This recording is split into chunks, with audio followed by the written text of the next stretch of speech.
Harare, Reuters, AFP. Mr. Emmerson Mnangagwa was sworn in on Friday, November 24, as President of Zimbabwe in front of thousands of cheering supporters at Harare's National Stadium, bringing the final curtain down on the 37-year rule of Mr. Robert Mugabe.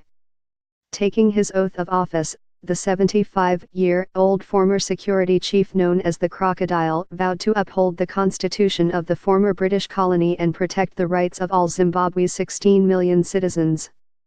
I, Emmerson Mnangagwa, swear that as the President of the Republic of Zimbabwe, I will be faithful to Zimbabwe and obey, uphold and defend the Constitution and all other laws of Zimbabwe, he said as he took the oath of office before the Chief Justice, watched by a jubilant crowd.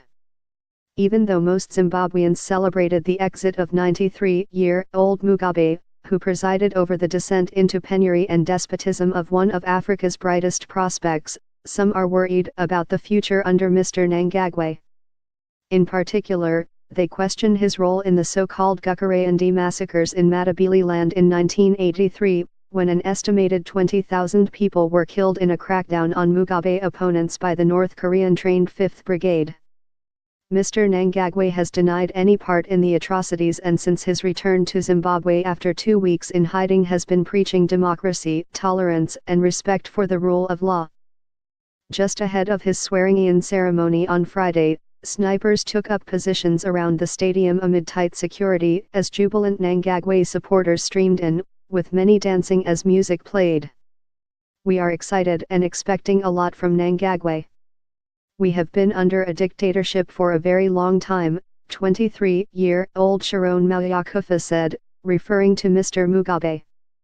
Mugabe is very old, we do not expect that he will be punished for his crimes. How do you punish a 93-year-old? But his wife and others must be charged if they committed crimes.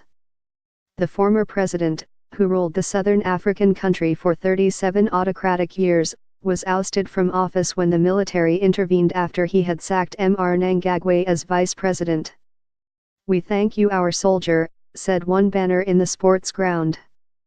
Mr. Mugabe is in increasingly frail health and had been positioning his wife Grace as his successor, but the army chiefs acted to halt the plan and usher in Mr. Mnangagwa. State-run media had earlier claimed that Mr. Mugabe may even attend his successor's swearing-in, but later suggested that after he and Mr. Mnangagwa talked about the inauguration, he agreed he needed time to rest. Mr. Mnangagwa also assured him and his family maximum security and welfare for their future as private citizens and appraised him of preparations for Friday's inauguration, the state-run Herald news site also reported. Buses brought well-wishers to the 60,000 capacity stadium from the early hours of Friday.